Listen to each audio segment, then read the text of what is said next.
미얀마 시민단체 저스티스 포 미얀마가 오늘 포스코와 미얀마 군부의 유착 관계를 밝힌 자료를 발표했습니다. 미얀마 군부가 받은 이익이 인권 탄압으로 이어지고 있다고 비판했습니다. 도쿄올림픽 국가대표 축구팀이 경주에서 이달 말까지 소집 훈련을 실시하는데 프로팀을 상대로 평가전도 치릅니다. 여러분 안녕하십니까? 포항 MBC 뉴스입니다. 23세 이하 올림픽 축구대표팀이 경주에서 소집 훈련에 나섰습니다. 도쿄올림픽에 대비하는 건데요. 젊은 선수들은 경주에서 국내 프로팀과 평가전도 하며 새 얼굴들과 팀워크를 조율합니다. 김기영 기자가 취재했습니다. 김학범 감독이 이끄는 올림픽 남자축구 대표팀이 예열에 들어갔습니다. 경주 시민운동장에서 30일까지 소집 훈련을 갖습니다. 올림픽 남자축구 출전 연령은 23세 이하지만 도쿄올림픽이 1년 연기되면서 U24 대표팀이 출전합니다. 눈길을 끄는 선수는 대표팀 유일의 10대인 엄지성 선수. 지난해 K리그 18세 이하 챔피언십에서 폭발적인 8골로 다득점왕을 차지해 주목을 받았습니다. 한일 월드컵이 열리던 2002년에 태어나 4강 신화의 주역 박지성과 이름이 같아도 롤모델은 손흥민이라고 대답해 주위의 웃음을 자아냈습니다. 박지성 선수 존경하고 진짜 대단한 선수라고 생각하는데 지금 현재로서는 손흥민 선수가 저 자리와 플레이 스타일이 비슷하다고 생각하기 때문에 지난달 제주에서 가진 첫 소집 훈련에서 프로팀 형님들을 상대로 한 평가전은 4전 전승, 경주에서는 프로팀과 3번의 평가전을 가질 예정입니다. 김학범 감독은 소속팀에서 필요한 선수, 소속팀에서 대표팀으로 보내주고 싶은 선수를 최종 엔트리로 눈여겨보고 있다고 밝혔습니다. 대표 선수라고 해서 올림픽팀에 들어온다는 보장은 없습니다. 만약에 우리 팀에 대한 경기력이 떨어지고 희생정신이 없다 그러면 저는 가차없이 뽑을 생각이 없습니다. 우리나라는 88 서울올림픽을 시작으로 9회 연속 올림픽에 출전합니다. 올림픽팀 어린 선수들의 몸풀기를 지켜본 시민들은 신라 천년 수도에서의 담금질로 좋은 성적을 거두라고 응원했습니다. MBC 뉴스 김기영입니다. 포항지진 피해구제 심의위원회가 1차 피해구제 지원금 지급을 결정하면서 다음 달부터 지원금 지급이 시작됩니다. 심의위원회는 구제를 신청한 7천여 건 가운데 우선 심사한 1,600여 건에 대해 총 42억 원의 구제 지원금을 1차로 지급하기로 했습니다. 미상정된 5천여 건은 대부분 서류 미흡으로 서류를 보완해 심의위원회에서 심의할 계획입니다. 지원금 결정 통지서는 이번 주 중 우편을 통해 각 가정에 전달될 예정입니다. 미얀마 시민단체 저스티스 포 미얀마가 오늘 포스코와 미얀마 군부의 유착 관계를 밝힌 자료를 발표했습니다. 이 단체는 포스코는 미얀마 군부와 가장 가까운 국제사업 파트너 중 하나라며 미얀마 군부의 사업 이익이 인권 탄압으로 이어지고 있다고 비판했습니다.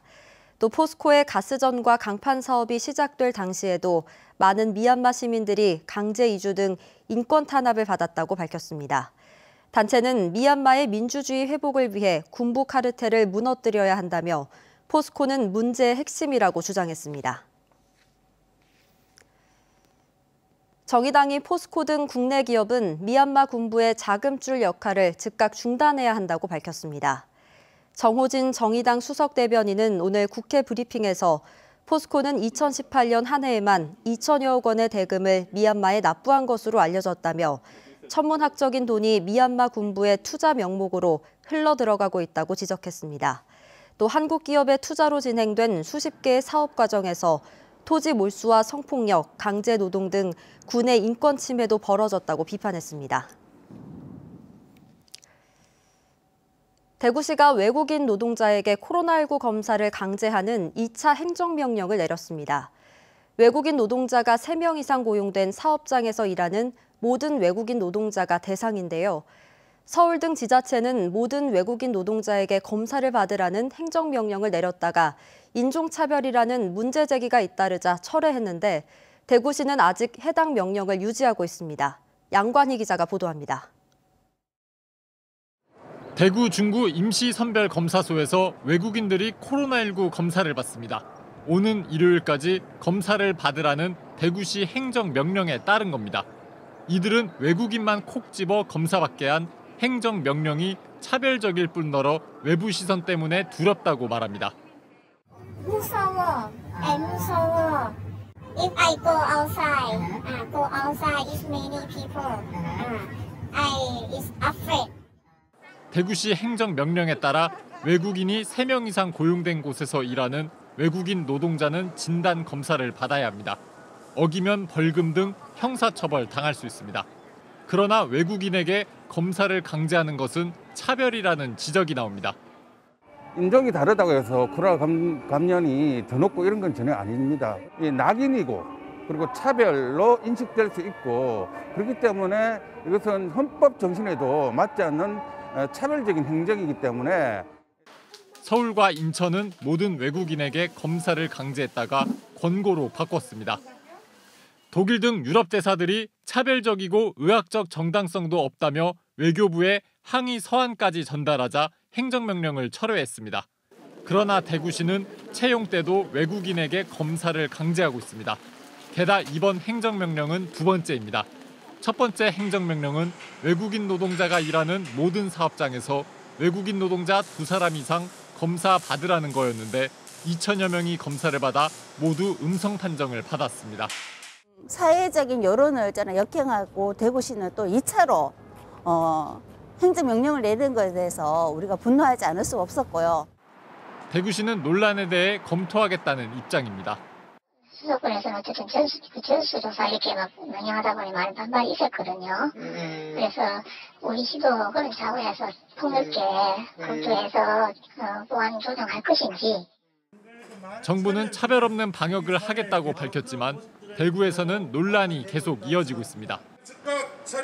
MBC 뉴스 양관입니다. 울진 한울원전 1, 2호기 취수구에 해양생물이 다량 유입되면서 발전이 정지됐습니다. 원자력안전위원회에 따르면 한울원전 취수구에 해양생물이 과다 유입돼 순환수 펌프가 모두 정지되면서 오늘 새벽 2시 6분쯤 한울 2호기의 터빈과 원자로가 정지됐고 10분 뒤 한울 1호기의 터빈이 정지됐습니다. 원자력안전위원회는 한울원전 발전 정지에 대해 초기 상황을 파악하고 있으며 한국원자력안전기술원 전문가로 구성된 사건 조사단을 파견해 상세 원인 등을 조사할 계획입니다. 울진군의회가 뇌물수수 혐의로 구속된 이세진 의장의 징계 절차를 논의하기 위해 오는 24일 임시회를 열기로 했습니다. 임시회에서 의회는 부의장을 제외한 6명의 의원으로 윤리위원회를 구성하고 제명을 비롯해 출석 정지와 공개 사과, 권고 등 4개의 징계안을 심의합니다. 또 의회는 도의적인 책임을 지고 국민에게 사과하는 내용을 담은 성명을 발표할 예정입니다. 저출산 고령화로 지방소멸 위험이 가속화되고 있고 이런 현상은 전국에서 경북이 가장 심각합니다. 이런 상황에서 농촌에서 새로운 꿈과 희망에 도전하는 청년 농부들이 늘고 있는데요. 스마트팜 딸기 농장에 도전한 20대 청년 농부를 소개합니다. 이정희 기자가 보도합니다. 2년 전 26살의 나이로 의성 이웃사촌 시범마을 사업의 하나로 시작된 스마트팜 조성 사업 1기 교육을 신청했던 안혜원 씨. 보통의 취업 준비생이었지만 적성에 맞지 않는 사무직 대신 전공을 살려 농업을 선택했습니다. 들어가는 돈도 그렇고 자본금이 많이 들어가잖아요. 그래서 함부로 못하고 있다가 마침 여기에 지원사업 나온다고 얘기 듣고 그렇게 해서 결심을 하게 됐죠. 시도를 하는 거죠. 교육 이후 2,000제곱미터 600평 규모의 스마트팜을 짓고 자신의 이름을 딴 딸기 농장 대표로 첫 수확을 시작했습니다. 아직은 부족하고 힘든 점 투성입니다. 일손 부족이 제일 크고 그리고 이제 뭐 판매 이런 갖가지 것들 또 자금차기 그런 문제도 좀 있고요. 지금은 동생의 도움을 요청받은 2살 터울의 친오빠가 하던 일을 그만두고 달려와 돕고 있습니다.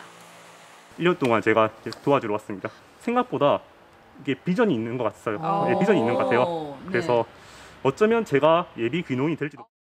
안혜원 씨가 창농을 할 수 있었던 건 의성군과 경상북도의 정책자금 지원, 그리고 이웃 어르신들의 도움이 가장 컸습니다. 처음에 와가지고 많은 도움을 주셔가지고 정말 감사드리고요.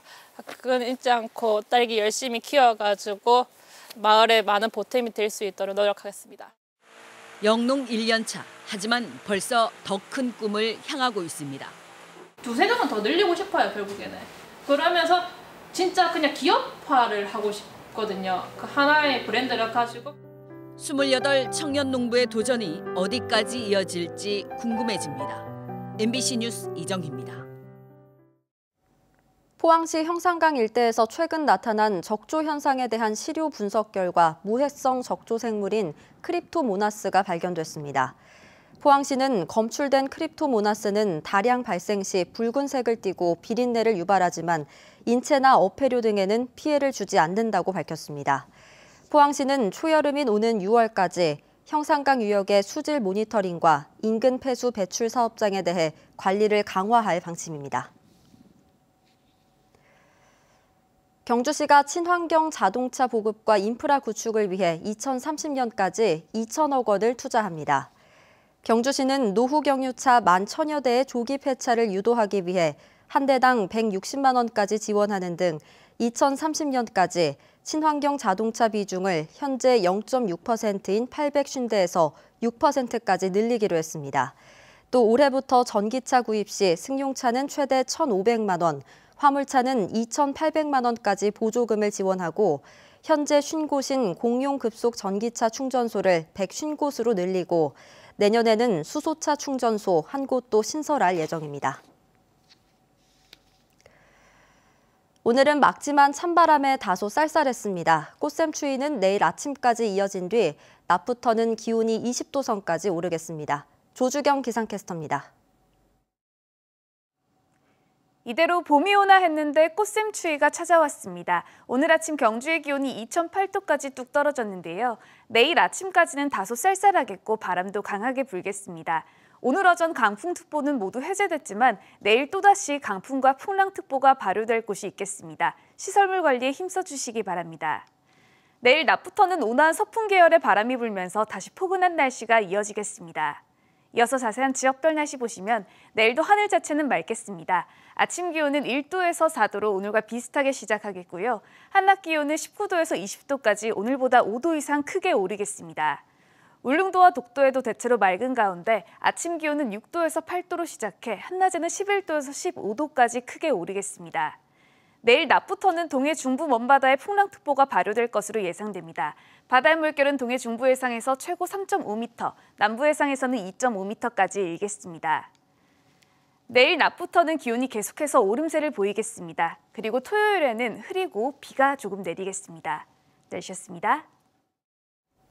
포스텍 신소재공학과 정성준 교수, 생명과학과 유주연 교수 연구팀이 3D 프린팅 기술을 이용해 실험용 인공폐를 개발했습니다.